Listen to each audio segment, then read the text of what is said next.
서울 동대문구 한복판에 누구도 찾지 않는 오래된 역이 하나 있었습니다. 동대문 폐쇄구간. 표면적으로는 단순한 시설 노후화로 폐쇄되었다고 알려져 있었지만 이곳에 대해 오래 근무한 역무원들은 서로 눈길을 피하며 속삭이곤 했습니다. 밤 12시 15분. 그때 나타나는 기차가 있어. 그러나 이 전설은 신입들에게 늘 농담처럼 전해졌습니다. 아무도 그것이 현실일 거라 믿지 않았습니다. 그날 밤 26살의 박도현은 서울교통공사에 발령받은 첫 근무일이었습니다. 늦은 가을 바람이 부는 밤이었고 동대문역은 마치 폐허처럼 적막했습니다. 출입문은 녹이 슬어 있었고 지하로 내려가는 긴 계단엔 벌써 먼지가 소복히 쌓여 있었습니다. 지하철은 밤 12시에 마지막 운행을 끝내고 모든 구간의 전기가 차단되는 게 원칙이었습니다. 도현은 폐쇄 구간 관리 업무라는 보기 드문 임무를 맡았습니다. 처음엔 단순히 경력을 쌓기 좋은 기회라고 생각했지만 막상 역에 발을 들인 순간 이상한 기분이 들었습니다. 지하 3층까지 내려가는 계단. 서로 다른 층으로 이어지는 출입문들은 모두 굳게 잠겨 있었고 오로지 끝에 있는 통로 하나만이 개방되어 있었습니다. 그 통로 벽에는 30년 전부터 한 번도 교체하지 않은 청색 페인트가 벗겨져 마치 사람의 손바닥이 벽에 문질러진 듯 얼룩이 남아 있었습니다. 참, 이야기를 너무 많이 들어서 그런가. 도현은 작은 웃음을 흘리며 무전기를 꺼내 점검 상황을 보고했습니다. 동대문 폐쇄구역 이상 없음. 잠시 후 내부 순찰 실시합니다. 무정이에선 잡음만 들렸습니다. 교신이 끊긴 것 같았습니다. 이 시간대엔 원래 다들 퇴근해 버린다던 선배의 말이 떠올랐습니다. 아무도 안 남아. 네가 혼자 보고만 하면 돼. 도현은 깊은 한숨을 내쉬고 손전등을 켰습니다.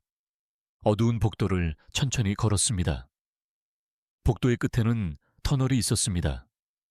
30년 전에 실제로 사용되었던 본선 터널.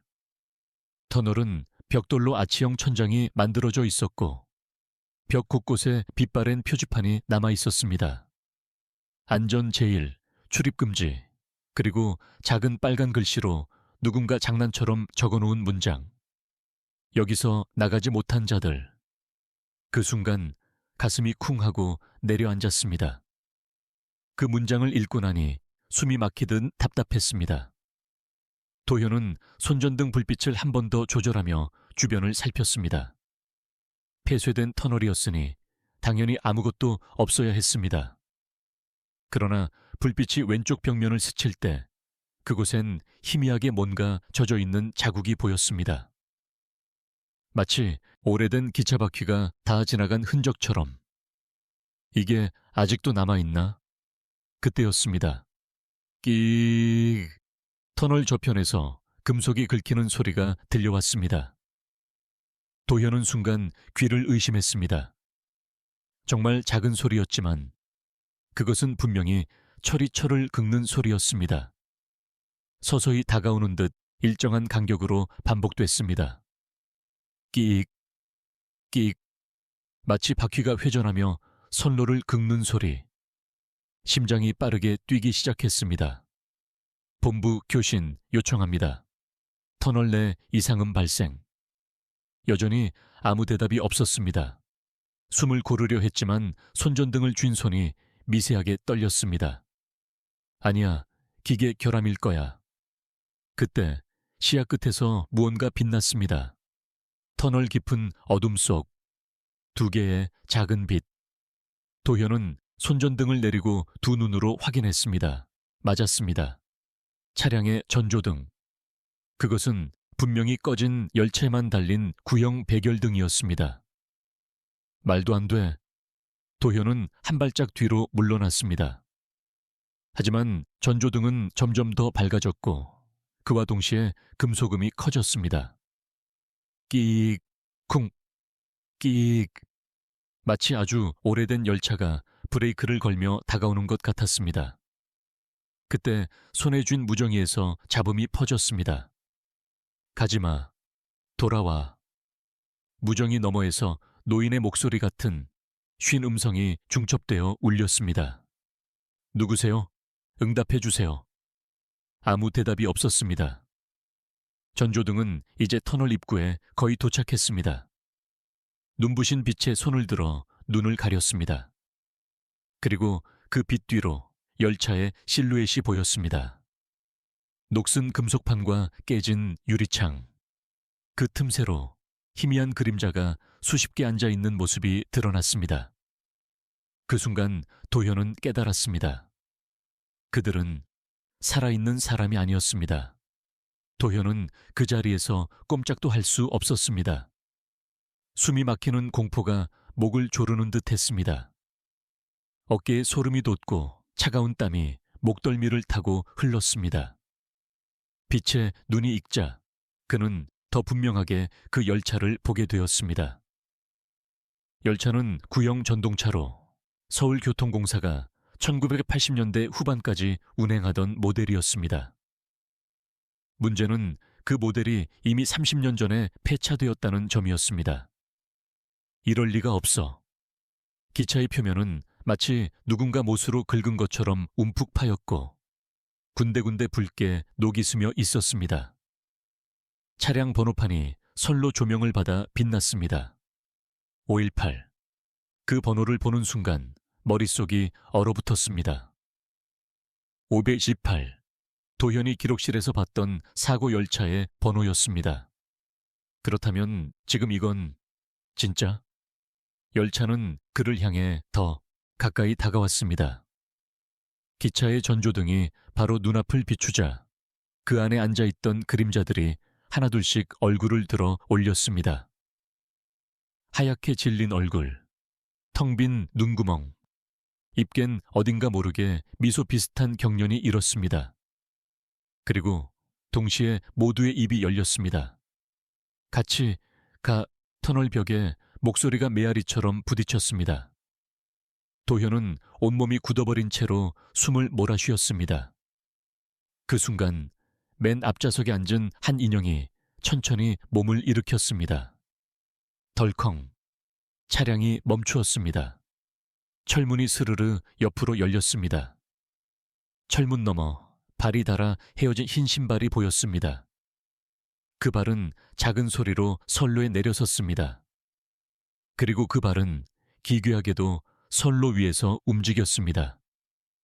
마치 중력을 무시한 듯 선로 위를 미끄러지듯 걸어오기 시작했습니다.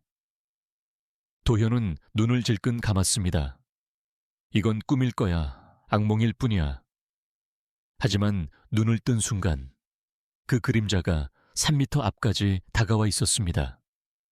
하얀 옷을 입은 여자였습니다. 머릿결이 얼굴을 가렸고 두 손은 무력하게 옆으로 늘어져 있었습니다. 그리고 바람에 머리카락이 살짝 흩날리자 빈 눈이 드러났습니다. 텅 빈 구멍, 아무것도 없는 그곳에서 시선이 느껴졌습니다. 그녀의 입이 천천히 열렸습니다. 돌아갈 수 없어. 차가운 목소리가 어두운 공간을 채웠습니다. 도현은 비틀거리며 한 발 뒤로 물러났습니다. 그 순간 무정이가 다시 켜졌습니다. 지금 나가 여러 겹의 목소리가 얽혀 있었습니다. 노인, 남자, 여자, 아이. 서로 다른 목소리가 동시에 울렸습니다. 여기 오면 끝. 그 소리가 터널 안에 메아리 쳤습니다. 도현은 간신히 숨을 고르며 무정이를 꽉 쥐었습니다. 본부, 응답해 주세요. 응답. 아무 대답이 없었습니다. 철문은 아직 열려 있었고 기차 안은 깊은 어둠으로 가득 차 있었습니다. 그 어둠 속에서 또 다른 그림자가 문가로 다가왔습니다. 그림자는 천천히 손을 들어 철문 옆에 붙은 스위치를 누르려는 듯 했습니다. 순간 본능적으로 느꼈습니다. 문이 닫히면 나는 돌아갈 수 없다. 도현은 남은 기운을 짜내어 몸을 돌렸습니다. 그리고 터널에서 빠져나오기 위해 전력을 다해 달리기 시작했습니다. 발걸음마다 숨이 끊어질 듯 차올랐고 폐쇄 구간에 차가운 공기가 폐를 태웠습니다. 그 뒤에서 철문이 닫히는 소리가 들렸습니다. 철컹. 그리고 기차가 천천히 움직이기 시작했습니다. 끼익. 철로 위를 미끄러져 터널 깊숙이 사라지는 소리. 도현은 역무실 문을 열고 넘어지듯 안으로 들어왔습니다. 심장이 고통스러울 정도로 빠르게 뛰었고 손은 떨려서 주먹을 쥘 수조차 없었습니다. 숨을 고르고 무정이를 들어 귀에 댔습니다. 본부 응답해 주세요. 이상현상 확인했습니다. 그때 마치 응답하듯 무정이의 잡음이 퍼졌습니다. 그것을 보았는가? 도현은 눈을 크게 떴습니다. 누구세요? 거기 누구 있습니까? 다음에도 올 것이다. 그 말이 끝나자마자 무정이는 완전히 꺼져버렸습니다. 터널 쪽을 바라봤습니다. 아무것도 없었습니다. 조용한 공기, 빛바랜 터널벽, 녹슨 철문. 모든 것이 마치 처음부터 아무 일도 없었던 것처럼 평온했습니다. 그러나 주머니 속에서 무언가 딱딱한 감촉이 느껴졌습니다. 천천히 꺼내보았습니다. 그것은 낡고 빛바랜 기차표였습니다. 그리고 발행일자가 또렷하게 찍혀 있었습니다. 1994년 11월 3일. 그날은 바로 사고가 난 날이었습니다. 박도연은 그날 밤 이후로 단 한숨도 제대로 잘 수 없었습니다. 문을 닫아도 불을 켜도 귀에서 사라지지 않는 소리가 있었습니다. 끼익. 철이 철을 긁는 음성. 그것이 귀 안에서 계속 반복되었고 깨어있든 자고 있든 구분할 수 없게 되었습니다. 다음 날 아침 그는 동대문역 본부에 출근했습니다. 눈밑은 시커멓게 패였고 손끝은 떨려서 명찰을 다는 것도 어려웠습니다. 역장실에 들어서자 선배 역무원인 최인석이 눈을 치켜떴습니다. 도현 씨, 괜찮아 보여? 어제 터널에서 이상현상이 있었습니다. 인석은 한숨을 내쉬며 의자에 몸을 기댔습니다. 또 그 이야기냐? 기록에 남겨야 합니다. 실제로 열차가, 그것도 518호 차량이, 그만. 인석은 손바닥을 들어 말을 끊었습니다. 나도 신입 때 그걸 봤다. 네? 그래서 지금처럼 다들 믿지 않았어. 인석의 목소리는 이상하게 건조했습니다. 그리고 그날 밤 한 명이 사라졌지. CCTV에도 안 나와. 기록에도 없어. 누구요? 그 사람 이름은 이제 아무도 기억 못해. 그 순간 도현은 이해할 수 없는 소름이 등골을 타고 올라오는 것을 느꼈습니다. 왜 그걸 아무도 말하지 않습니까? 인석은 고개를 떨어뜨렸습니다. 누군가 계속 이걸 기억하면 다음엔 그 사람이 불린다. 점심시간이 끝나갈 무렵 도현은 결심했습니다. 내가 이걸 끝까지 확인한다. 그는 역무실 보안 시스템에 접속했습니다. 터널 내부 CCTV 기록을 찾기 위해 노트북 화면에 날짜를 입력했습니다. 2024년 10월 14일 공공운동론 그2.만 파일 목록이 떴습니다. CM 영원 터널 입구, CM 용리 본선 중앙, CM 영삼 종단 구간. 도현은 손가락을 떨며 CM 길부터 재생했습니다. 화면은 처음엔 아무것도 없었습니다. 터널 입구에는 묵은 먼지와 스산한 기류만 맴돌았습니다. 그러나 영상이 000 4분을 넘겼을 때 카메라 왼편에 두 개의 빛이 나타났습니다. 그 빛은 점점 다가왔고 기차의 윤곽이 드러났습니다. 518호 차량. 도현은 화면을 응시하며 숨을 삼켰습니다. 기차가 천천히 멈춰 섰고 문이 열렸습니다. 카메라 화각에는 철문에서 내려서는 그림자가 찍혔습니다. 흰옷을 입은 사람, 그리고 기차 안에 줄지어 앉은 수십 개의 형체. 이게 증거야. 그는 떨리는 손으로 USB를 꺼내 데이터를 복사했습니다. 그날 저녁 그는 퇴근하지 않고 역에 남았습니다. 영무원 대기실의 낡은 소파에 앉아 CCTV 영상을 반복해서 재생했습니다. 어느새 밤 10시가 넘어갔습니다. 문득 복도 끝에 있는 문이 삐걱 소리를 내며 열렸습니다. 누구십니까? 도현은 자리에서 일어나 복도를 살폈습니다. 아무도 없었습니다. 복도 조명은 깜빡거리며 불안정하게 깜박였습니다. 그 순간 문득 귀에 작은 목소리가 들렸습니다. 같이 가. 머릿결이 쭈뼛 섰습니다. 거기 누구야? 아무 대답이 없었습니다. 그는 숨죽이며 복도 끝으로 걸어갔습니다. 터널 입구 문틈에서 찬 공기가 흘러나왔습니다. 그리고 문에 달린 작은 유리창 너머 누군가 그를 바라보고 있었습니다. 하얀 얼굴, 움직이지 않는 검은 동자. 눈이 마주치는 순간 심장이 멎는 것 같았습니다. 그 얼굴은 어젯밤 철문에서 내려섰던 여자였습니다. 도현은 문득 손에 들린 USB를 바라봤습니다. 이걸 가지고 나가면 누군가 자신을 믿어줄 것 같았습니다. 이제 그만 돌아가자. 그가 몸을 돌리려는 순간 끼익 터널 안에서 또다시 철 긁는 소리가 시작됐습니다.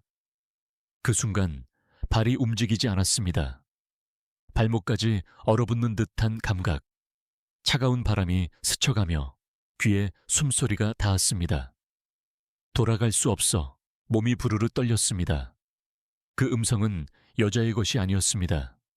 수십 개의 목소리가 한꺼번에 겹쳐져 있었습니다. 이어서 터널 안에서 빛이 번쩍였습니다. 또다시 518호 차량의 전조등. 그 빛이 복도와 문틈으로 스며들어 바닥에 긴 그림자를 드리웠습니다. 그림자는 열차에 앉아있던 수많은 형체였습니다. 그들은 모두 고개를 들어 천천히 손을 들어 올렸습니다. 철문 너머로 마치 기도하듯 두 손을 모으고 있었습니다. 같이 가잖아. 돌아가지 못한다. 그 소리가 공기를 흔들었습니다. 도현은 이를 악물었습니다. 아니야, 내가 끝까지 밝히겠어. 그는 USB를 주머니에 깊숙이 넣고 복도를 빠져나왔습니다. 머릿속엔 아직도 철 긁는 소리가 울려 퍼졌습니다. 이제 그 소리는 단순한 환청이 아니었습니다. 그것은 실제로 그를 부르고 있었습니다. 도현은 영무실 문을 닫고 등받이에 기대어 거칠게 숨을 몰아쉬었습니다. 조용했다. 터널 쪽 문틈으로 스며나오던 기괴한 기척도 잠시 사라진 듯 했습니다. 하지만 머릿속엔 여전히 수십 개의 목소리가 맴돌았습니다. 같이 가자. 그 순간 손등에 한기가 스쳤습니다. 화들짝 놀라 내려다보자 아무것도 없었습니다. 그는 떨리는 손으로 이마에 땀을 훔치고 의자에서 일어섰습니다. 이 상태로 더 오래 역에 있으면 제정신을 유지할 수 없을 것 같았습니다. 밖으로 나가자. 숨이라도 쉬어야 해. 조심스럽게 영무실 문을 열고 복도로 발을 디뎠습니다. 조명이 반쯤 꺼진 회색 벽이 양옆으로 길게 뻗어 있었습니다. 스산한 정적이 오히려 더 큰 두려움을 불러일으켰습니다. 그때였습니다. 복도 맨 끝 터널로 내려가는 계단 쪽에서 천천히, 아주 천천히 무언가 기어 올라오고 있었습니다. 도현은 숨을 삼켰습니다. 희미한 불빛 속에서 그것의 형태가 서서히 드러났습니다. 하얀 소복 같은 옷자락, 가느다란 손, 그리고 긴 머리카락이 얼굴을 덮은 형체. 그것은 계단을 기어오르다 문득 멈추더니 고개를 옆으로 기울이며 그의 위치를 찾는 듯 움직였습니다. 숨도 못 쉰 채 도현은 뒷걸음질 쳤습니다. 하지만 그 순간 등 뒤에 놓인 사물함에 발이 걸려 몸이 뒤로 쏠렸습니다. 쾅! 둔탁한 소리와 함께 바닥에 쓰러졌습니다. 짧은 순간 시야가 흔들렸습니다. 다시 고개를 들어 계단을 보았을 때 그 형체는 더 가까워져 있었습니다. 계단 위, 이제 단 두세 걸음만 더 오르면 복도에 들어올 수 있는 거리. 그리고 그 형체의 가슴께쯤에서 희미하게 빛나는 작은 표식이 보였습니다. 5218 열차 번호. 도현의 손이 떨렸습니다. 저건 그날 내가 본 그 그림자는 문득 움직임을 멈추었습니다. 그리고 그 머리칼 너머의 어두운 공간에서 두 개의 눈처럼 보이는 공허한 점이 그를 똑바로 바라보았습니다. 그 시선이 닿자 폐가 조여오는 듯한 압박감이 느껴졌습니다. 돌아갈 수 없어. 공기가 떨렸습니다. 그 목소리는 확실히 터널에서 들렸던 것과 같았습니다. 도현은 본능적으로 몸을 일으켜 도망쳤습니다. 복도를 벗어나면서 그는 마지막으로 뒤를 돌아봤습니다. 그 순간 그 형체는 복도에 발을 디뎠습니다. 그리고 벽을 스치며 천천히 앞으로 다가왔습니다. 도현은 계단을 올라 지상 출입구로 달렸습니다. 발자국 소리가 복도를 가득 울렸습니다. 심장은 터질 듯이 뛰었고 입안은 바싹 말랐습니다. 터널에서 시작된 그 소리. 끼익, 끼익. 그것이 이제 그의 뒤에서 가까워지고 있었습니다.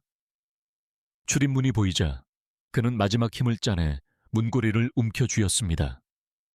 철문이 요란한 소리를 내며 열렸습니다. 바깥의 차가운 공기가 얼굴을 스쳤습니다. 도현은 문을 닫으며 한 발짝 물러섰습니다. 조용했다. 복도도 터널도 계단도 아무것도 따라오지 않은 듯 보였습니다. 그는 두 손으로 문을 꼭 붙잡은 채 허리를 숙여 숨을 골랐습니다.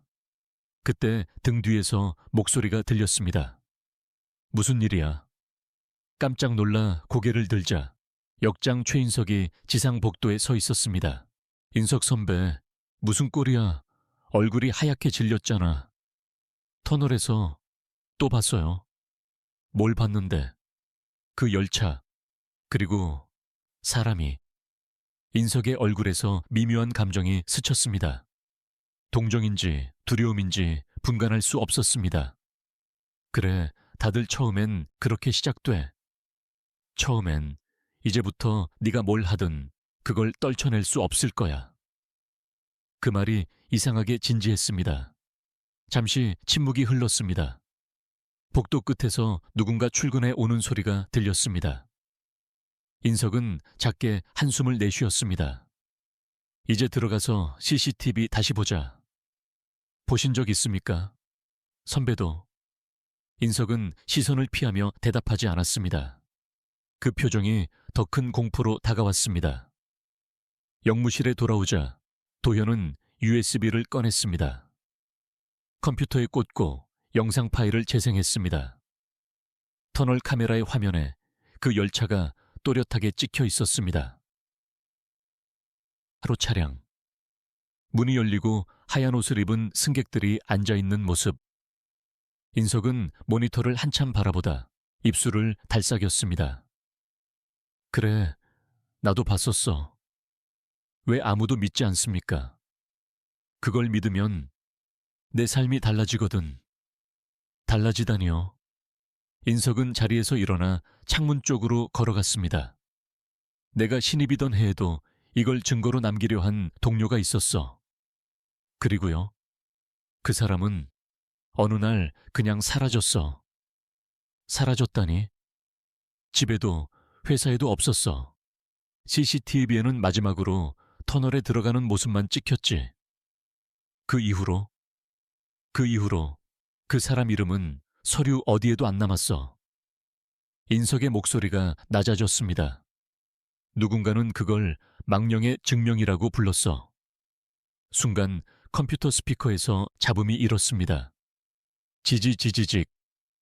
도현은 화면을 응시했습니다. 영상 속에 문득 이상한 것이 보였습니다. 열차 앞맨 앞좌석. 그 좌석에 누군가 앉아 있었습니다. 하얀 소복의 여자. 그녀의 머릿결이 흔들리며 얼굴이 드러났습니다. 그 텅 빈 눈동자가 카메라 렌즈를 바라보고 있었습니다.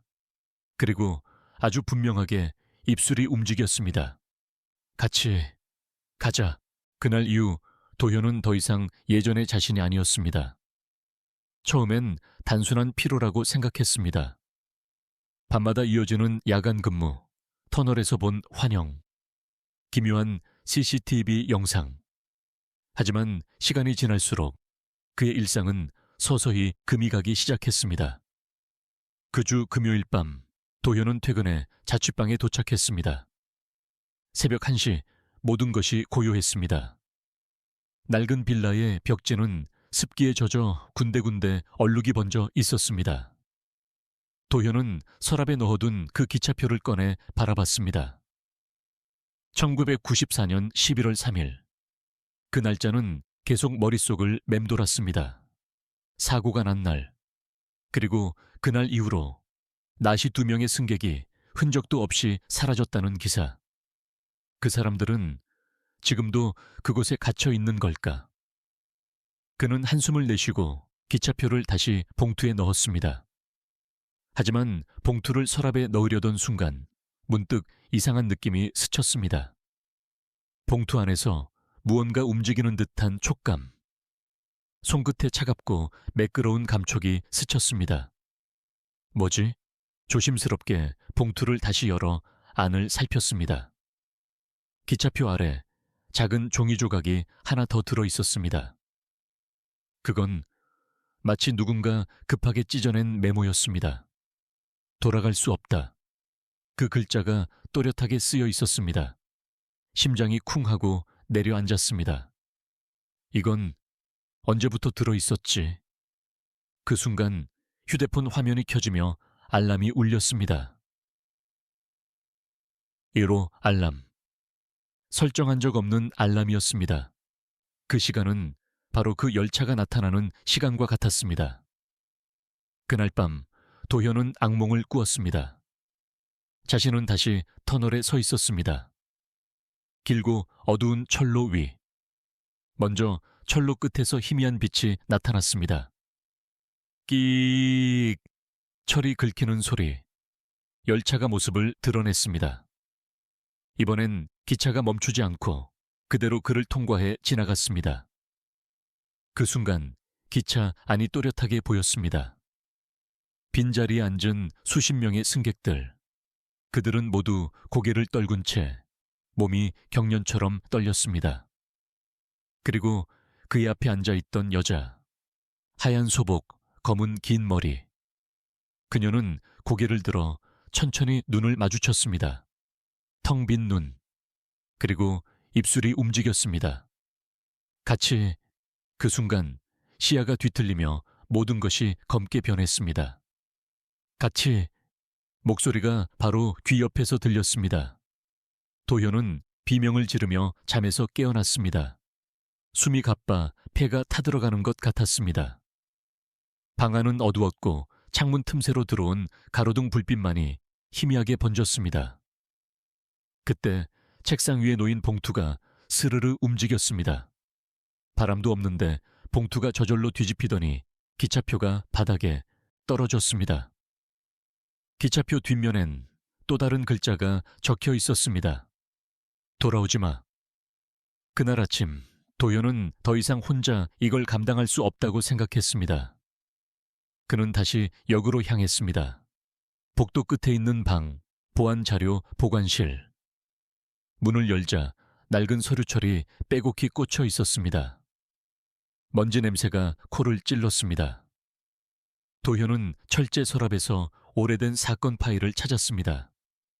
1994년 동대문역 518호 사고. 파일을 꺼내자 안엔 노란빛으로 바랜 사진과 보고서가 있었습니다. 사진엔 터널 입구에서 멈춰 서 있는 열차의 모습이 찍혀 있었습니다.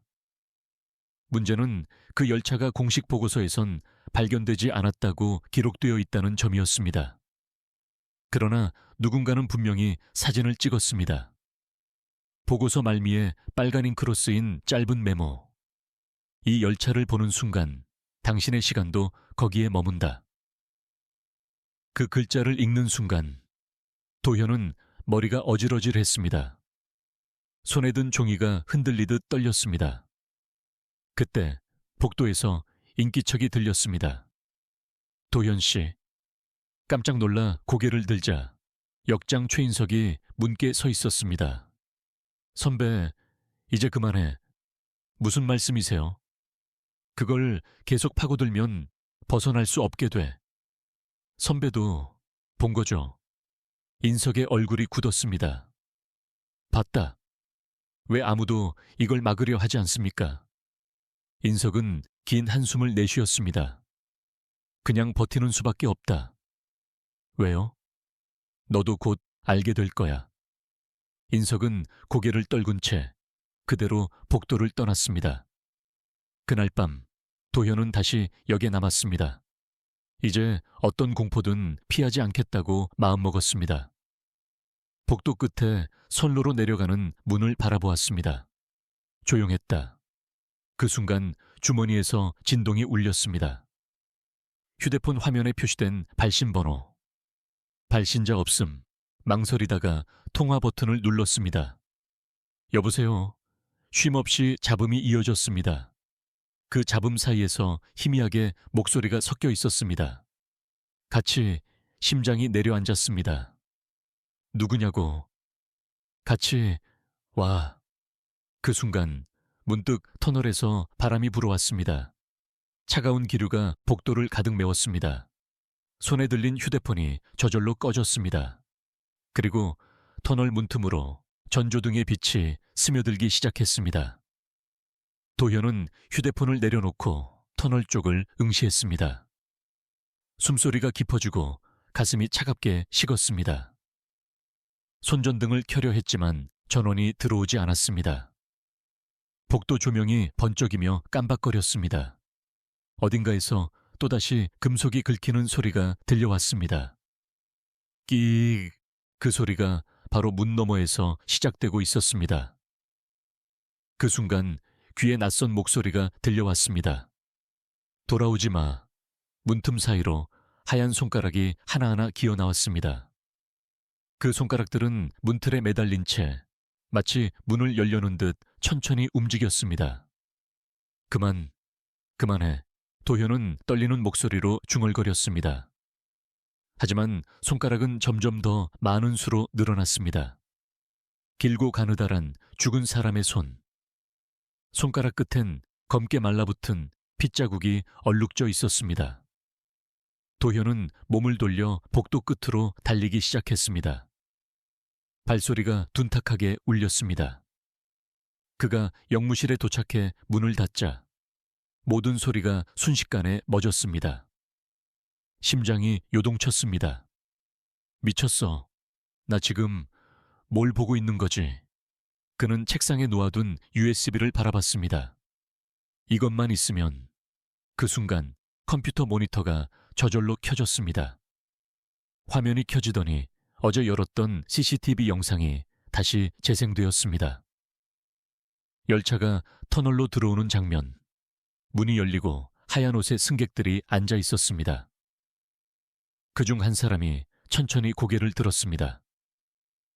그 여자의 얼굴. 그녀는 이번엔 확실히 카메라를 똑바로 응시했습니다. 그리고 입술이 움직였습니다. 같이 와. 도현은 손등으로 식은땀을 훔쳤습니다. 심장이 두려움에 쪼그라드는 것 같았습니다. 그녀의 시선이 화면을 뚫고 자신을 바라보는 기분이 들었습니다. 그 순간 모니터에 이상한 일이 벌어졌습니다. 영상 속에 앉아있던 승객들이 하나둘씩 고개를 들어 카메라를 바라보기 시작했습니다. 맨 앞줄, 맨 뒷줄, 창가 자리. 모두가 고개를 들어 검은 눈으로 화면을 응시했습니다. 그리고 동시에 입을 열었습니다. 같이 가자. 도현은 의자를 밀치고 일어섰습니다. 숨이 막혔습니다. 그 목소리가 모니터에서만 나오는 것이 아니었습니다. 영무실 안, 공기 중에서도 들렸습니다. 어디에선가 수십 명이 동시에 속삭이고 있었습니다. 같이. 그 순간 모니터 화면이 꺼졌습니다. 그리고 완벽한 정적. 심장 박동 소리만 귀에 쿵쿵 울렸습니다. 몇 초 뒤 휴대폰이 진동했습니다. 화면에 표시된 문자가 떴습니다. 발신자 없음. 같이 가자. 그 짧은 문장이 화면에 반복해서 떴습니다. 같이 가자, 같이 가자, 같이 가자, 같이 가자. 도현은 두 손으로 머리를 감쌌습니다. 그만해. 휴대폰은 손에서 미끄러져 바닥에 떨어졌습니다. 문자 알림이 끊임없이 울려댔습니다.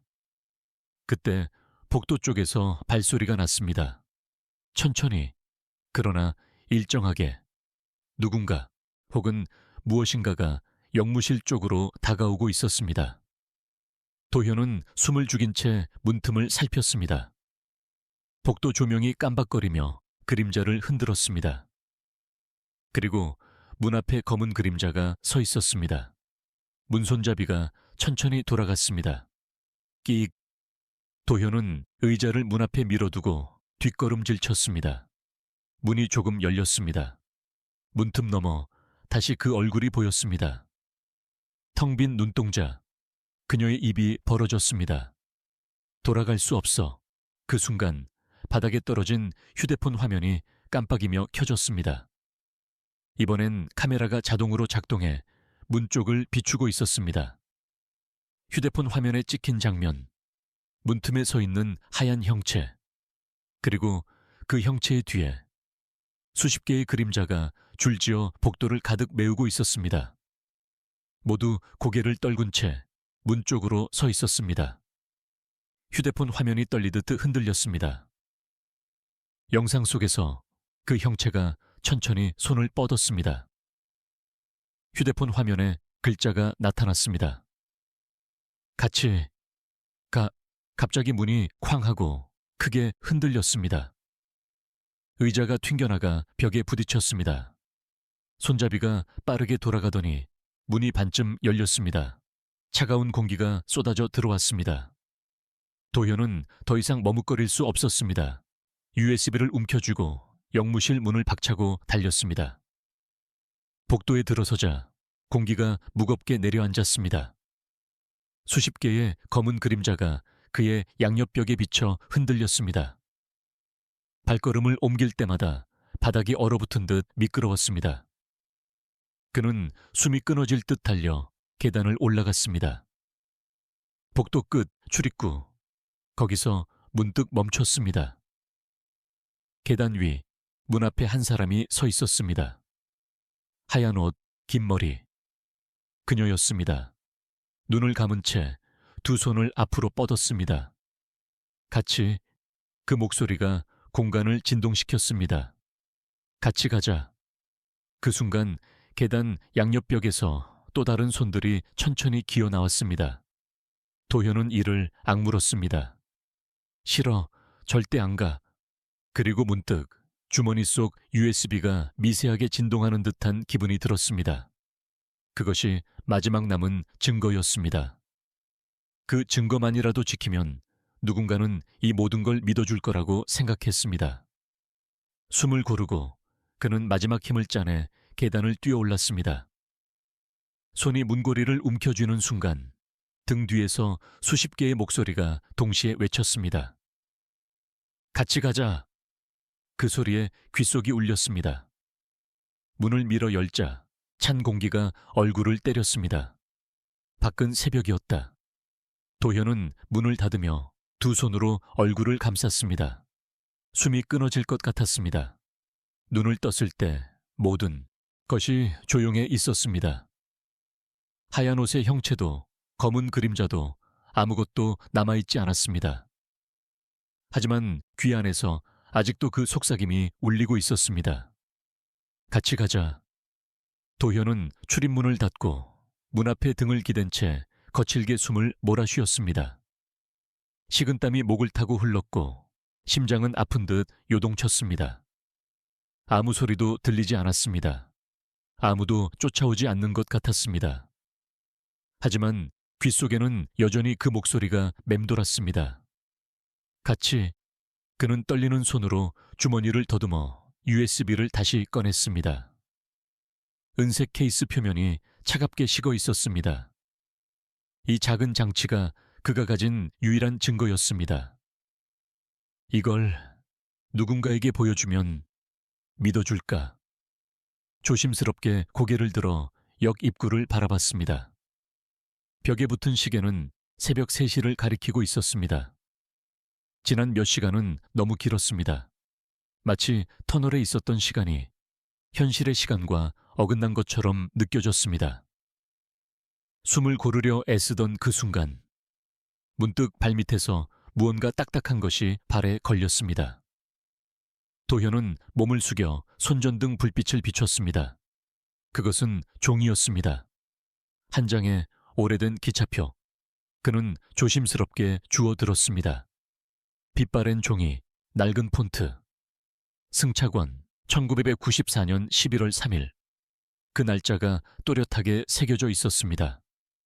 왜 자꾸... 그가 종이를 쥔 손이 떨렸습니다. 이제 몇 장째인지도 모르게 그 날짜의 기차표가 그의 손에 나타나고 있었습니다. 그 순간 기차표 뒷면에 작은 글씨가 보였습니다. 마지막 기회, 숨이 막혔습니다. 마지막 기회, 그것이 무엇을 의미하는지 알 수 없었습니다. 도현은 기차표를 품에 넣고 역 바깥으로 한 발짝 내디뎠습니다. 차가운 새벽 공기가 얼굴을 스쳤습니다. 아스팔트 위로 희뿌연 안개가 내려앉아 있었습니다. 조용했다. 정말 아무도 없었습니다. 하지만 그 적막함 속에서 도현은 어쩐지 또 다른 기척을 느꼈습니다. 그가 몸을 돌려 폐쇄된 터널 입구를 바라봤을 때 그곳에 하얀 형체가 서 있었습니다. 문득 머릿속이 멍해졌습니다. 멀리서도 알아볼 수 있었습니다. 하얀 소복, 긴 머리, 아무 표정 없는 얼굴. 그 형체는 가만히 그를 바라보고 있었습니다. 바람도 소리도 없었습니다. 단지 그 형체만이 새벽의 정막 속에 서 있었습니다. 그 순간 도현은 이상하게 또렷한 확신이 들었습니다. 이제부터 그는 절대로 혼자일 수 없을 거라는, 그것이 어디든, 터널이든, 역무실이든, 꿈속이든 항상 누군가가 자신을 지켜보고 있을 거라는, 그리고 그것은 언젠가 반드시 다시 그를 부를 거라는 사실을. 새벽이 밝았지만 도현의 방 안은 여전히 캄캄한 터널과 크게 다르지 않았습니다. 방문을 잠그고 커튼을 친 채 그는 밤새 USB를 쥔 손을 떼지 못했습니다. 몇 시간 동안 머릿속에서 같은 장면이 반복되었습니다. 복도에 줄지어 선 검은 그림자, 문틈 사이로 스며나오던 그 얼굴, 그리고 귓가에서 속삭이던 목소리. 같이 가자. 그 목소리는 더 이상 꿈속에서만 들리지 않았습니다. 눈을 떠도 귀 안에 잔향처럼 남아 있었습니다. 그날 아침 도현은 결심했습니다. 이제 더 이상 혼자서는 감당할 수 없다는 것을. 누구든 이걸 아는 사람에게 물어보자. 머릿속에 떠오른 것은 역장 최인석의 말이었습니다. 나도 봤었다. 그 말이 계속 귓가에 울렸습니다. 그도 그 열차를 봤다. 아침 9시, 도현은 떨리는 손으로 전화를 걸었습니다. 선배, 저예요. 왜? 오늘은 쉬는 날 아니야. 만나야겠습니다. 더는 못 버티겠습니다. 잠시 정적이 흘렀습니다. 알았다. 역 근처에 옛날 기록실이 있다. 그리로 와. 기록실이요? 오늘 오후에 폐기 예정인 문서가 있어. 그 전에 보여줄 게 있다. 도현은 휴대폰을 쥔 손에 힘을 주었습니다. 곧 가겠습니다. 오후 2시. 서울 동대문역 본관 뒤편, 방치된 작은 건물이 있었습니다. 폐쇄된 문서보관소. 낡은 건물 외벽엔 곰팡이가 번져 있었고 문틈마다 먼지가 소복이 쌓여 있었습니다. 문 앞에 서니 묘하게 가슴이 죄어왔습니다. 이곳에 무엇이 숨겨져 있나. 문이 삐걱거리며 열렸습니다. 안으로 들어가자 한기가 얼굴을 스쳤습니다. 바닥엔 흘러내린 서류들이 수북하게 쌓여 있었고 금속 선반에는 먼지 덮인 서류철들이 꽂혀 있었습니다. 그리고 그 안쪽 책상에 인석이 앉아 있었습니다. 왔어. 여긴 공식 기록에는 없는 문서가 모인 곳이야. 인석은 서류철 하나를 꺼내 도현에게 밀어주었습니다. 1994년 동대문역 사고, 미공개 보고. 도현은 숨을 삼켰습니다. 이건 네가 봐야 할 것 같았다. 그는 서류철을 열었습니다. 첫 장엔 사고 당시 작성된 초동보고서 사본이 있었습니다. 발생일자 1994년 11월 3일 23.58.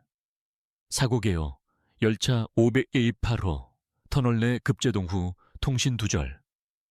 승객 날 2명. 전원 실종. 보고서는 딱 거기까지였습니다. 도현은 숨을 고르며 다음 장을 넘겼습니다.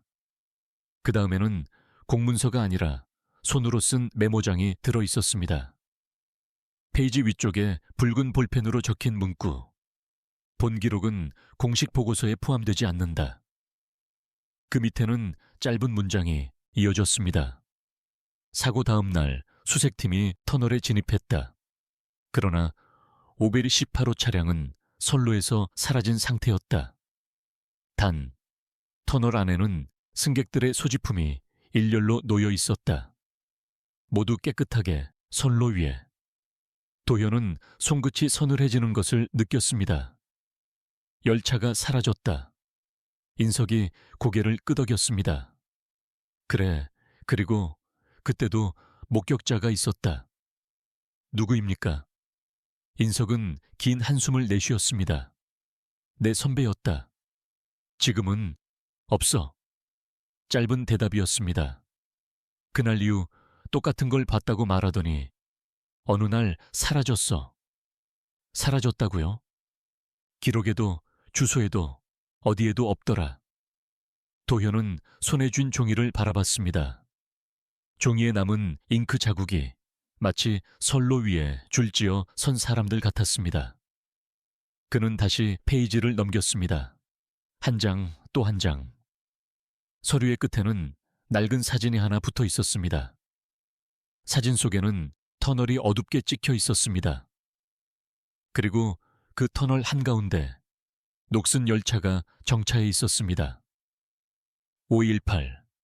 그리고 열차 창문 안에는 희미한 그림자가 찍혀 있었습니다. 하얀 소복을 입은 여자. 그녀의 얼굴은 검게 번져 알아볼 수 없었지만 사진 아래엔 이렇게 적혀 있었습니다. 그녀는 지금도 그곳에 있다. 도현은 사진을 내려놓았습니다. 그 손끝이 떨렸습니다. 이건 그날 찍힌 거죠. 인석은 말없이 고개를 끄덕였습니다. 어떻게 이런 게 남아 있었습니까? 이 기록실에 보관됐으니까. 공식 보고서에선 다 빠졌지. 왜 이런 중요한 걸 숨깁니까? 인석은 책상에 팔을 올리고 천천히 고개를 떨궜습니다. 그때도 그걸 본 사람은 결국 똑같은 결론에 도달했어. 무슨 결론이요? 그 열차가 단순한 사고가 아니라는 것. 그럼 뭐라는 겁니까? 인석의 눈빛이 흔들렸습니다. 환영의 열차. 환영. 사고 이후 몇몇 직원이 똑같은 기차를 목격했다고 진술했어.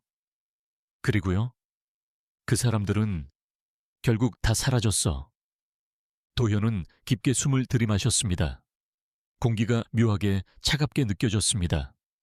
그럼 지금까지 본 것들이 전부 진짜일 수도 있고 아닐 수도 있다. 무슨 말씀이세요? 우리가 믿는 순간 그건 현실이 된다. 인석은 낮은 목소리로 속삭였습니다. 그 열차는 누군가 기억할 때마다 돌아온다. 기억할 때마다. 그래. 그래서 다들 그 이야기를 입에 올리지 않으려 해. 그럼 너도 이제 그걸 본 사람이 됐어. 도현은 몸이 굳는 것을 느꼈습니다.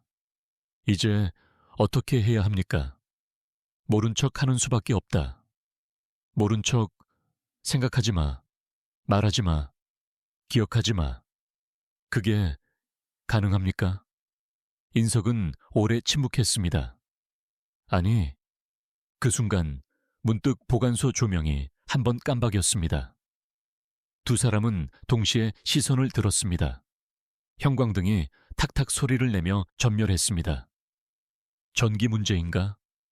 도현이 중얼거렸습니다. 그때 선반 끝자락 오래된 서류철이 바닥으로 떨어졌습니다. 쾅! 먼지가 일며 묵은 종이가 흩날렸습니다. 인석이 얼굴을 찡그렸습니다. 이건 그가 허리를 숙여 바닥에 떨어진 봉투를 주었습니다. 그 봉투에는 희미하게 붉은 잉크로 적힌 글씨가 보였습니다.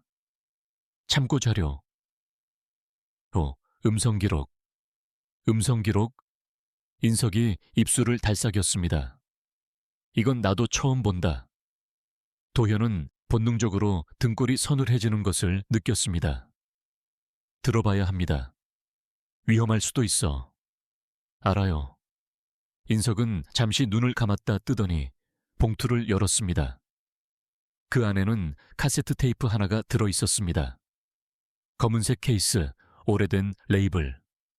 1994, 114, 터널 수색 중 녹음. 수색 중 녹음? 도현의 목소리가 떨렸습니다. 이 테이프, 그날 수색대가 남긴 거라면. 인석이 테이프를 들여다보았습니다.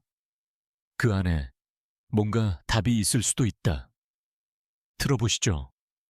인석은 보관소 구석에 놓인 낡은 카세트 플레이어에 테이프를 넣었습니다. 철컹. 재생 버튼을 눌렀습니다. 처음엔 아무 소리도 들리지 않았습니다. 그저 오래된 테이프의 잡음. 지지지지직. 그리고 남자의 낮은 목소리가 녹음되기 시작했습니다. 여기는 수색대 2조. 현재 터널 내부 진입 중. 시야 확보 어렵다. 조명이 불안정. 잠시 정적이 흘렀습니다. 그 다음 또 다른 목소리가 울렸습니다. 대장님, 뭔가 저쪽에 뭐가 보이냐? 열차입니다. 설레. 열차. 도현은 무의식적으로 플레이어를 붙잡았습니다. 녹음이 계속됐습니다. 열차가, 승객이. 갑자기 테이프 속 목소리가 떨렸습니다. 대장님, 이거 움직입니다. 지지지직, 잡음이 더 커졌습니다. 그리고 아주 희미하게 많은 목소리가 겹쳐 들렸습니다. 같이 가. 도현은 숨을 삼켰습니다. 그 순간 카세트 플레이어가 요란한 소리를 내며 멈췄습니다. 철컹. 인석이 플레이어를 바라봤습니다. 멈췄다. 그게 그날 마지막 기록입니까? 인석은 고개를 천천히 끄덕였습니다. 그날 이후 수색대 중 한 명이 실종됐어. 그리고 다시 못 찾았습니까? 그래. 조용한 공기가 문서보관소를 메웠습니다. 어디선가 희미하게 금속 냄새가 나는 것 같았습니다. 도현은 자리에서 일어났습니다. 이제 확실해졌습니다. 뭐가? 그 열차는 단순한 환영이 아닙니다. 인석은 묘한 표정으로 그를 바라봤습니다. 그래서 그곳에 아직 누군가가 남아 있습니다. 누구? 그날 사라진 사람들. 말하는 순간 도현은 확신했습니다. 그 열차의 승객들은 아직도 터널 안에 있었다. 그리고 자신에게 손을 뻗던 그 형체 역시 이승과 저승의 경계에 갇힌 존재였다. 내가 확인해야겠습니다. 인석의 표정이 굳어졌습니다. 미쳤어? 이대로 모른 척할 수 없습니다. 도현아. 인석은 처음으로 그의 이름을 낳고 진지하게 불렀습니다. 넌 아직 돌아올 수 있다. 하지만 지금이라도 다 잊어. 그게 안 됩니다. 인석은 아무 말 없이 천천히 고개를 떨궜습니다. 그래, 그럼 이제 네가 선택한 거다. 인석은 더 이상 아무 말도 하지 않았습니다. 그의 얼굴에는 오래된 체념 같은 표정이 드리워져 있었습니다. 도현은 문득 깨달았습니다. 이 사람도 한때 자신처럼 끝까지 알고 싶었던 사람이었다는 것을. 선배는 어떻게 이걸 견디셨습니까? 인석은 한참 만에 입을 열었습니다. 매일 잊으려 했다. 그게 됩니까? 안 돼. 짧고 담담한 대답이었습니다. 시간이 지나면 네가 깨닫게 된다. 뭘요? 이건 단순한 공포가 아니야. 그럼 뭡니까? 인석은 그의 눈을 똑바로 바라보았습니다. 부름이다. 부름, 그 열차는 내 안에 남아있는 무언가를 본다. 무언가. 죄책감, 상실, 공허, 그리고 가고 싶은 마음. 도현은 숨을 멈췄습니다. 가고 싶은 마음. 그래, 누구에게나 한 번쯤은 모든 걸 내려놓고 사라지고 싶은 순간이 있잖아. 그 말이 묘하게 가슴을 찔렀습니다. 그 순간을 열차는 놓치지 않아. 도현은 문득 지난 몇 달의 기억이 스쳤습니다. 아버지의 병원비, 끝없는 야근, 혼자 남은 새벽들. 가끔, 정말 가끔 이런 생각이 들었습니다. 이렇게 살아서 뭐 하나. 그 생각이 지나가는 순간마다 터널의 목소리는 더 또렷해졌던 것 같았습니다. 그게 이유였습니까? 그래, 열차는 단순한 유령이 아니라 그 공허를 타고 나타난다. 그럼 사라진 사람들은 자신도 모르게 그걸 받아들인 거야. 같이 가자. 그 순간 터널에서 들었던 목소리가 다시 귀에 스쳤습니다. 도현은 두 손으로 얼굴을 가렸습니다. 잠시 두 사람은 아무 말 없이 앉아 있었습니다. 종이 냄새와 먼지가 가라앉은 공간에 시간이 멈춘 것 같았습니다. 도현은 조용히 USB를 꺼냈습니다. 선배, 왜? 이 증거라도 남겨두겠습니다. 인석은 고개를 돌려 그 USB를 바라봤습니다. 그게 내 유일한 끈일 거야. 끈? 네가 아직 여기에 있다는 증거. 만약, 그래, 만약 언젠가 네가 그 열차에 올라탄다면. 인석은 천천히 말을 이었습니다. 그 USB를 본 누군가는 널 기억해 줄 거다. 도현은 숨을 고르며 USB를 손바닥에 쥐었습니다. 그 작은 금속의 차가운 감촉이 유일하게 현실 같았습니다. 그때 보관소 복도 끝에서 작은 소리가 들렸습니다. 찰칵, 무언가 금속이 움직이는 소리. 둘은 동시에 몸을 굳혔습니다. 들으셨습니까? 인석이 천천히 고개를 끄덕였습니다. 이제 낮에도 오는 건가? 뭐가요? 부름. 그 짧은 대답이 이상하게 오싹했습니다. 복도에서 또 한 번 소리가 났습니다. 탁, 탁, 탁, 마치 맨발로 콘크리트 바닥을 걷는 소리. 도현은 숨을 죽였습니다. 소리가 점점 가까워졌습니다. 그리고 문틈으로 가늘고 창백한 손가락이 비쳤습니다. 그 손가락은 문틀을 더듬으며 문을 두드렸습니다. 탁, 탁. 돌아갈 수 없어. 그 목소리가 문 너머에서 울렸습니다. 도현은 본능적으로 뒤로 물러났습니다. 인석은 아무 표정 없이 문을 바라보고 있었습니다. 이제 어디까지 오는 겁니까? 모르겠다. 그 순간 문이 천천히 열렸습니다. 쾅 하고 큰 소리가 난 것도 아니었습니다. 그저 아주 부드럽게 누군가 안에서 문고리를 돌려 여는 것처럼. 문틈이 벌어졌을 때 복도 안쪽이 보였습니다.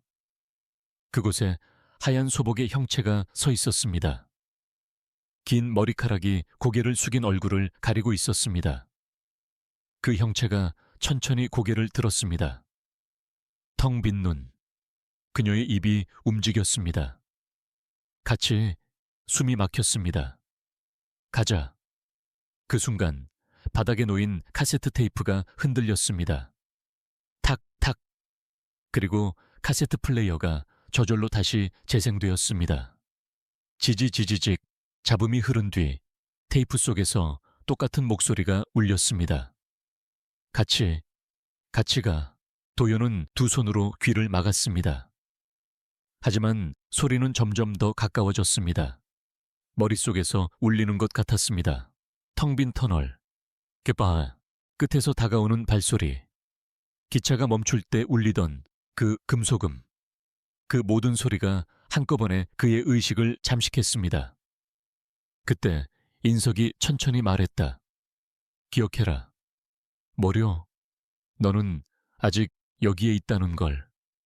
어떻게 네가 스스로 놓지 않는 한 그 열차는 널 못 데리고 간다. 도현은 떨리는 눈으로 그를 바라봤습니다. 하지만 언제까지 버틸 수 있을지는 아무도 모른다. 그 순간 문틈으로 다시 찬바람이 불어왔습니다. 형체가 천천히 한 걸음 더 들어왔습니다. 그녀의 발목 위로 낡은 흰 소복자락이 바닥을 스쳤습니다. 머릿결 사이로 금속색 기차 번호가 번쩍였습니다. 5218. 도현은 등골이 식어갔습니다. 같이 그 목소리가 방 안가득 울렸습니다. 가자. 방 안 공기는 얼음처럼 차가웠습니다. 문틈 사이로 스며든 바람이 발목을 감싸며 더 이상 움직일 수 없게 만들었습니다. 도현은 숨을 죽였습니다. 하얀 소복을 입은 형체가 문 안으로 천천히 들어오고 있었습니다. 그녀의 발자국 소리는 들리지 않았지만 바닥에 닿을 때마다 한기가 번졌습니다. 형체는 문 앞에서 멈춰 섰습니다. 고개를 떨군 채 긴 머리칼이 앞으로 흘러내렸습니다. 그 순간 텅 빈 눈이 머리칼 사이로 보였습니다. 같이 그 목소리가 이번엔 귀가 아니라 가슴 안에서 울리는 것 같았습니다. 같이 가자. 인석은 도연 옆에 서서 묘하게 담담한 표정으로 그 형체를 바라보고 있었습니다. 이제야 제대로 왔군. 그의 목소리는 마치 이미 오래전부터 이 순간을 알고 있었던 사람 같았습니다. 선배, 이거 어떻게 해야... 도현아. 네, 이제 네가 선택할 차례야. 무슨 선택? 네가 여기 남을지 아니면... 인석은 시선을 떨구었습니다. 그 열차에 오를지. 텅 빈 눈을 한 형체가 조금씩 앞으로 다가왔습니다. 도현은 한 발짝 뒤로 물러났습니다. USB를 쥔 손이 떨렸습니다. 그녀의 시선이 똑바로 그의 손에 꽂혔습니다. 증거. 그 목소리는 너무 낮아 처음엔 제대로 알아들을 수 없었습니다. 남기지 마. 뭐라고? 같이 가려면 증거를 놓아야 해. 숨이 막혔습니다. 그 순간 머릿속이 번개에 맞은 것처럼 번쩍했습니다. 이것만은 절대. USB를 쥔 손에 힘이 들어갔습니다. 그러자 형체의 머리가 천천히 기울었습니다. 그럼 그녀의 손이 허공에서 움직였습니다. 바닥에 들이운 그림자가 마치 검은 연기처럼 그의 발목을 감쌌습니다. 차가운 감각이 뼛속까지 스며들었습니다. 숨이 거칠어졌습니다. 같이 가자. 인석이 조용히 말했다. 지켜. 네? 너 자신을. 하지만 마지막 순간엔 결국 네가 선택해야 해. 그 순간 카세트 플레이어가 저절로 켜졌습니다. 지지지지직 잡음 사이로 수십 개의 목소리가 한꺼번에 겹쳐 들렸습니다. 같이 가자. 같이 가자주의 공간이 뒤틀리는 것 같았습니다. 그 소리가 귓속에서 메아리치며 의식을 어지럽혔습니다. 도현은 몸을 떨며 USB를 바라봤습니다. 이것만이라도 그는 두 손으로 USB를 가슴에 껴안았습니다. 그 순간 하얀 형체가 손을 뻗었습니다. 얼어붙은 손가락 끝이 그의 뺨을 스쳤습니다. 차가웠다. 그리고 동시에 깊은 슬픔이 밀려왔습니다. 이건 단순한 공포가 아니었습니다. 어딘가로 가고 싶은, 사라지고 싶은 절망. 그것이 형체의 손끝에서 전해졌습니다. 힘들지. 이제 끝내자. 안 돼. 도현은 온몸에 힘을 짜내 형체의 손을 밀쳤습니다. 형체가 미끄러지듯 뒤로 물러났습니다. 그녀의 얼굴이 천천히 들려 허공에 마주했습니다. 텅 빈 눈. 같이 가자. 그 순간 USB가 뜨겁게 달아오르는 느낌이 들었습니다. 손에서 놓치지 않으려 안간힘을 쓰며 도현은 마지막으로 외쳤습니다. 난 아직 여기 있어. 공간이 멈춘 것 같았습니다. 모든 소리가 끊어지고 정막이 방을 가득 메웠습니다. 그리고 형체가 아주 천천히 고개를 떨궜습니다. 손이 내려오고 바닥에 흩어지는 것처럼 그림자가 사라지기 시작했습니다. 하얀 소복의 자락이 연기처럼 사그라졌습니다. 형체의 마지막 목소리가 귓가에 울렸습니다. 돌아가지 못할 거야. 그리고 완벽한 정적. 인석이 조용히 숨을 내쉬었습니다. 해냈구나. 도현은 주저앉았습니다. 손에 쥔 USB는 여전히 차갑고 무거웠습니다. 사라진 겁니까? 아니, 인석은 고개를 저었습니다. 잠시 물러난 것뿐이야. 그럼 언젠가 또... 그래. 그의 얼굴에는 지친 미소 같은 것이 떠올랐습니다. 하지만 그 순간에도 네가 내 자신을 잊지 않으면 인석은 말을 끝맺지 못했습니다. 둘은 조용히 한동안 아무 말도 하지 않았습니다. 그날 이후 도현은 더 이상 터널에 들어가지 않았습니다. 하지만 매일 밤 문득 잠에서 깨면 가슴 위에 놓인 기차표 한 장을 발견했습니다.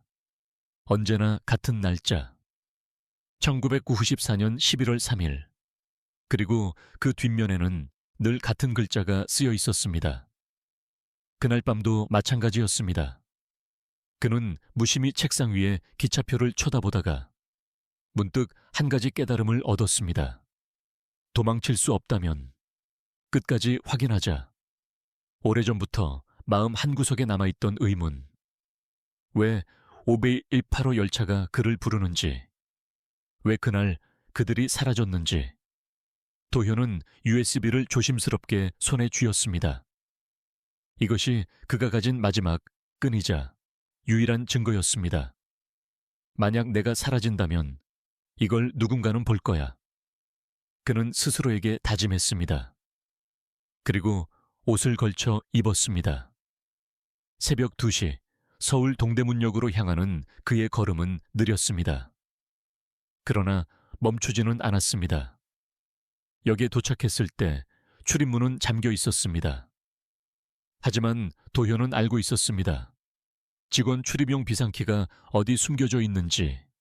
그는 철문 옆에 작은 철제함을 열어 낡은 열쇠를 꺼냈습니다. 찰칵 문이 열렸습니다. 그 순간 익숙한 한기가 폐를 스쳤습니다. 그 차가운 공기가 이제는 두렵기보다 당연하게 느껴졌습니다. 터널로 향하는 계단을 내려갔습니다. 발걸음이 계단을 울렸습니다. 어디선가 이미 그를 지켜보고 있다는 느낌이 들었습니다. 빛도 소리도 없는 공간. 터널 입구 앞에 섰을 때 문득 귀에 속삭임이 스쳤습니다. 왔구나. 숨이 멎는 듯 했습니다. 이제 같이. 그 순간 터널 깊은 곳에서 불빛이 켜졌습니다. 2개의 전조등. 30년 전 사라졌던 그 열차. 도현은 눈을 떼지 않았습니다. 철로 위를 미끄러지듯 다가오는 그림자. 철 긁는 소리. 끼익. 열차는 그의 앞에 멈췄습니다. 그리고 문이 열렸습니다. 처음으로 그는 문 안을 똑바로 들여다보았습니다. 그 안은 놀랍도록 조용했습니다. 좌석마다 앉아있던 승객들, 하얀 소복, 고개를 떨군 얼굴, 모두 움직이지 않았습니다. 마치 사진처럼 그 순간에 갇힌 사람들 같았습니다. 그 순간 맨 앞자리에 앉아있던 여자가 천천히 고개를 들었습니다. 텅 빈 눈. 왔구나. 그녀의 목소리는 더 이상 두렵지 않았습니다. 그것은 오히려 슬프게 들렸습니다. 돌아갈 수 없었어. 왜? 도현은 입술이 떨리면서도 물었습니다. 왜 여기 있는 거야? 그녀는 대답하지 않았습니다. 그 대신 몸을 일으켰습니다. 그리고 아주 조용히 문간에 다가왔습니다. 차가운 공기가 흐르듯 움직였습니다. 그녀의 손이 그의 손등 위에 놓였습니다. 그 순간 도현의 머릿속에 수많은 이미지가 쏟아졌습니다. 터널, 기차, 검은 어둠, 그리고 마지막으로 보았던 빛. 그건 죽음의 순간이 아니었습니다. 그건 끝이 아니라 멈춤이었습니다. 우린 떠나지 못했어. 그녀의 속삭임이 마음속에 파고들었습니다. 누군가는 우리를 기억해야 해. 누군가는 여기 우리가 있었다고. 눈물이 흘렀습니다. 왜인지 모르게 너무도 분명히 그 슬픔이 느껴졌습니다. 같이 그녀의 손이 조금 더 그의 쪽으로 다가왔습니다. 가자. 도현은 눈을 감았습니다. 그 순간 USB의 무게가 다시 손에 느껴졌습니다. 아니, 내가 여기 남으면 아무도 이걸 모르게 돼. 손이 떨렸습니다. 안 돼. 그의 목소리가 터널에 메아리 쳤습니다. 난 돌아가야 해. 그녀의 얼굴이 서서히 슬픔으로 일그러졌습니다. 돌아갈 수 없어. 아니, 도현은 마지막으로 목소리를 높였습니다. 난 아직 여기 있어. 그 순간 기차 안에 앉아있던 모든 승객이 동시에 고개를 들었습니다. 수십 개의 눈동자. 모두 텅 비어 있었지만 동시에 간절함이 담겨 있었습니다. 같이 가자. 공기가 떨렸습니다.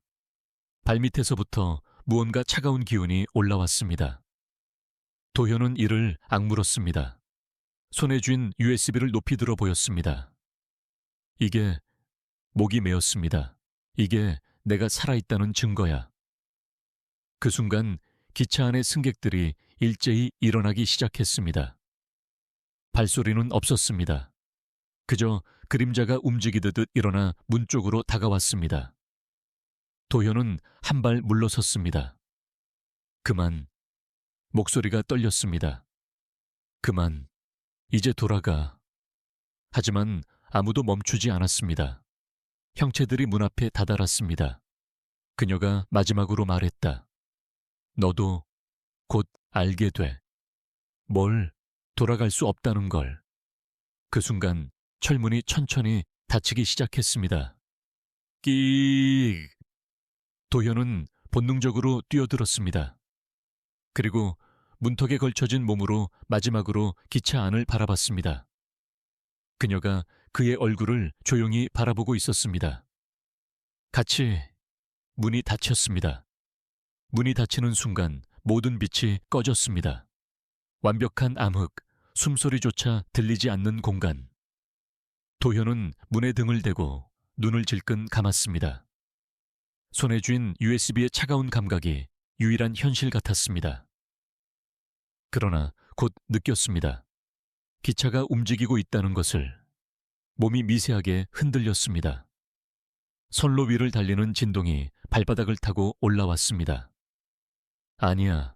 그의 목소리가 깨어진 메아리처럼 퍼졌습니다. 돌아가야 해. 그러나 아무도 대답하지 않았습니다. 그때 멀리서 희미한 불빛이 번쩍였습니다. 도현은 조심스럽게 눈을 떴습니다. 기차 안. 어두운 통로 양옆 좌석에 하얀 옷의 사람들이 줄지어 앉아 있었습니다. 모두 고개를 떨군 채 미동도 없었습니다. 기차는 천천히 어둠 속을 달리고 있었습니다. 창밖은 깊고 끝없는 터널. 아무런 표식도, 아무런 출구도 없었습니다. 그 순간 그들 사이에서 누군가 고개를 들었습니다. 맨 앞자리에 앉아있던 여자, 텅 빈 눈동자. 그녀의 시선이 곧바로 도현을 향했습니다. 왔구나. 목소리는 낮고 부드러웠습니다. 이제 편해질 거야. 편해진다니 아무것도 느끼지 않아도 돼. 도현은 숨을 삼켰습니다.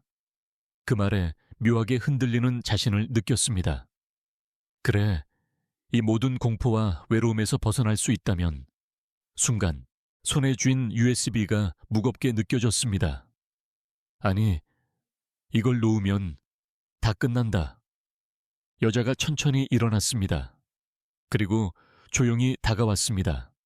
그녀의 발밑에서 검은 그림자가 퍼져나와 통로를 가득 메웠습니다. 같이 가자. 숨이 막혔습니다. 머릿속이 텅 비어가는 느낌. 무엇도 중요하지 않아지는 감각. 그때 귀에 낮고 굵은 목소리가 들렸습니다. 인석의 목소리. 기억해라. 네가 누구였는지, 왜 여기 있는지. 목소리가 어딘가에서 스쳤습니다. 내가, 도현은 조용히 입술을 달싹였습니다. 난 아직. 그 순간 기차의 조명이 짧게 깜박였습니다. 승객들이 일제히 고개를 들었습니다.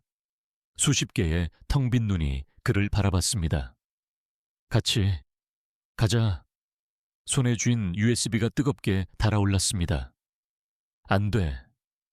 도현은 한 발짝 뒤로 물러났습니다. 난 돌아가야 해. 그녀의 얼굴에 묘한 표정이 떠올랐습니다. 슬픔과 체념이 섞인 미소. 돌아갈 수 없어. 아니, 넌 이미 여기 있어. 그녀의 손이 천천히 다가왔습니다. 손끝이 그의 이마에 닿았습니다. 그 순간 온몸이 얼어붙었습니다. 숨이 막히고 눈앞이 검어졌습니다. 끝없는 터널이 그의 시야에 펼쳐졌습니다. 깊은 심연. 그 심연 속에서 수십 개의 손이 뻗어 있었습니다. 이제 끝인가? 의식이 멀어지는 순간 주머니 속에서 진동이 울렸습니다. USB가 미세하게 떨리고 있었습니다. 그 떨림이 마치 누군가의 목소리처럼 느껴졌습니다. 네가 마지막이 아니야. 그 목소리는 자신 안에서 일어났습니다. 아직 끝난 게 아니다. 숨을 몰아쉬었습니다. 차가운 손을 뿌리치려 마지막 힘을 쥐어짰습니다. 아니야. 손이 떨렸습니다. 난 돌아가야 해. 텅 빈 눈이 그를 똑바로 바라봤습니다. 돌아갈 수 없어. 그 순간 기차가 요동치듯 흔들렸습니다. 철로 위에 충돌음이 울렸습니다. 쾅, 쾅. 주머니 속 USB에서 밝은 빛이 번쩍였습니다. 모든 것이 빛에 휩싸였습니다. 눈부셨습니다. 하얀 소복의 그녀가 서서히 희미해졌습니다. 수십 개의 승객들도 하나둘 연기처럼 사라졌습니다. 그리고 터널의 어둠마저 옅어졌습니다. 빛 속에서 어떤 목소리가 들렸습니다. 돌아가라. 숨이 멎는 듯 했습니다. 네가 있어야 할 곳으로. 돌아가. 눈물이 흘렀습니다. 돌아갈 수 있다면. 그 순간 손끝에서 USB의 감촉이 사라졌습니다. 빛이 한 번 더 강하게 일렁겼습니다. 그리고 모든 것이 사라졌습니다. 도현은 천천히 눈을 떴습니다. 차가운 콘크리트 바닥. 어둡지만 더 이상 그 기차 아니었습니다. 터널 입구. 그는 몸을 일으켰습니다. 손에 쥔 USB가 여전히 있었습니다. 그 표면은 이상하게 따뜻했습니다. 조용했습니다. 텅 빈 터널에는 아무것도 없었습니다. 철로 위에 그 흔한 먼지조차 움직이지 않았습니다. 그리고 문득 깨달았습니다. 숨이 다시 쉬어졌다는 것을. 가슴이 떨리고 있었습니다. 아직 살아있다는 증거. 돌아왔다. 그는 목이 메어 중얼거렸습니다. 눈물이 뺨을 타고 흘렀습니다. 하지만 귀에 희미하게 남은 목소리가 있었습니다. 돌아갈 수 있어도 언젠가 다시 부를 거야. 그 말이 터널의 정막에 가라앉았습니다. 도현은 조용히 고개를 숙였습니다. 그때까지 USB를 꼭 쥐었습니다. 난 여기 있을 거야. 새벽이 깊어갈 무렵 터널은 언제나처럼 고요해졌습니다. 마치 아무 일도 없었던 것처럼. 그날 아침 동대문역에 출근한 직원들은 터널 입구에서 주저앉아 있는 도현을 발견했습니다. 누군가 그의 어깨에 손을 올렸을 때 도현은 천천히 얼굴을 들었습니다. 눈은 충혈되어 있었고 숨소리는 거칠었습니다. 하지만 그 표정에는 처음으로 어떤 평온 같은 것이 스쳐갔습니다.